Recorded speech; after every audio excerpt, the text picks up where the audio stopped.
High-profile coach reveals what his initial reaction was when he saw Coco Gauff train for the first time in 2017.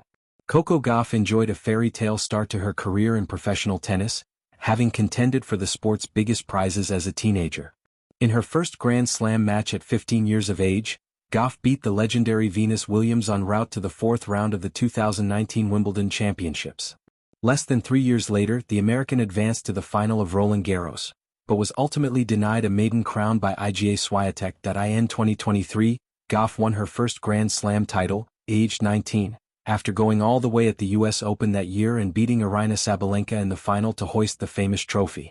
Not many had expected her to rise to the top of women's tennis so quickly, but Eugenie Bouchard's former coach, Nick Saviano, says he knew she was special when he met her for the first time. Nick Saviano discusses meeting Coco Gauff for the first time. In an interview with Florida Tennis, Saviano revealed he was approached by Gauff's father, Coco Gauff, years before her debut on the WTA Tour. The 69-year-old said, "Coco Gauff contacted me about coming out to take a look at his daughter, and I'd heard good things about her. When she came out to his academy, I knew, okay, this one's really special. She was really good. Very disciplined, very respectful, just a wonderful young girl. And I would lavish them, her parents, with praise about her as a character and everything and her work ethic. And then they'd come out like once a month. Not that much, but once a month, and they'd film things and I'd give Coco my thoughts, and then the next year they would come out more.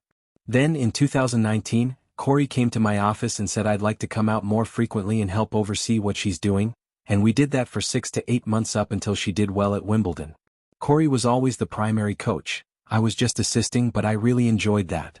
After sporadically appearing at WTA tournaments in 2019 and 2020, Gauff had her first trip around the WTA Tour in 2021.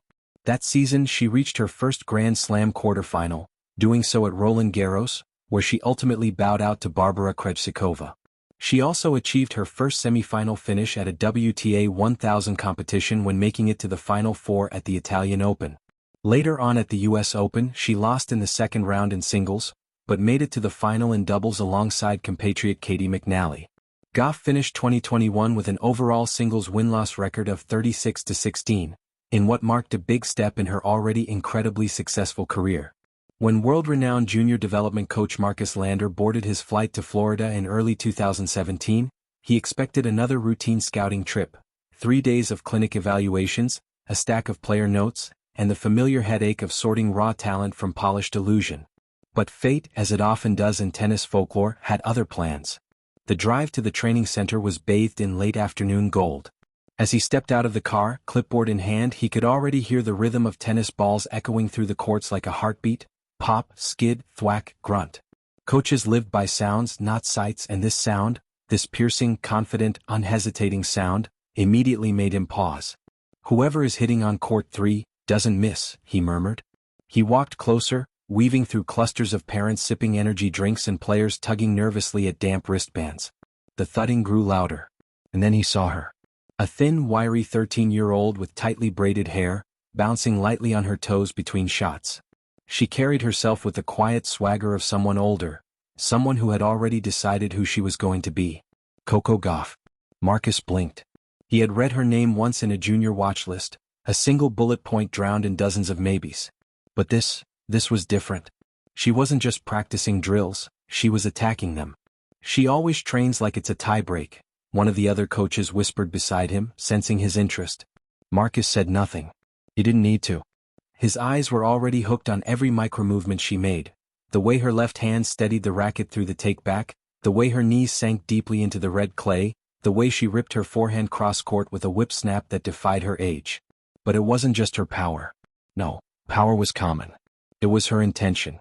Every single ball had a destination, a purpose, a message.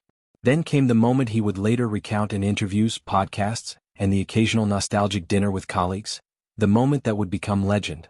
The drill switched to defensive scrambling. High heavy feeds. Forced backhands on the run. A 13-year-old usually breaks here. The movement alone eats them alive. But Coco didn't break. She didn't flinch. She chased down the first ball, then the second, then the third, sliding and twisting like a dancer who suddenly discovered speed. On the fourth ball, she flicked a passing shot that clipped the sideline with surgical arrogance. Marcus's eyebrows shot up. "That's not normal," he muttered. The other coach chuckled. We know. But the moment that truly sealed it wasn't the pass or the speed. It came right after. Coco jogged back to the baseline, looked at the coach feeding balls and said in a calm, focused voice. Again.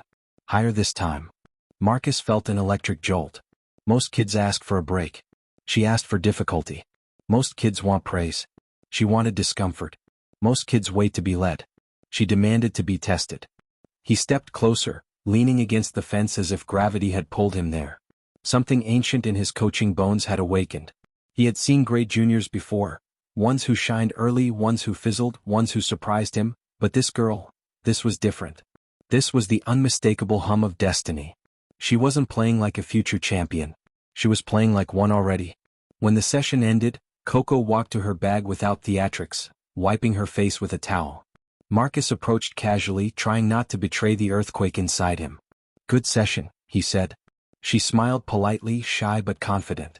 Thank you. He hesitated. Then asked the question that coaches secretly love to ask. What do you want from tennis, Coco? She didn't think. Not even for a heartbeat. I want to be the best in the world. It wasn't arrogance. It wasn't fantasy. It was simply truth spoken aloud, like she had already seen the path and was merely waiting for time to catch up. Marcus later said that this was the exact sentence that made his stomach drop and his pulse throb.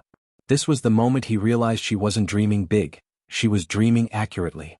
He scribbled on his clipboard frantically. Not technical notes. Not footwork analysis. Just one sentence. She has it.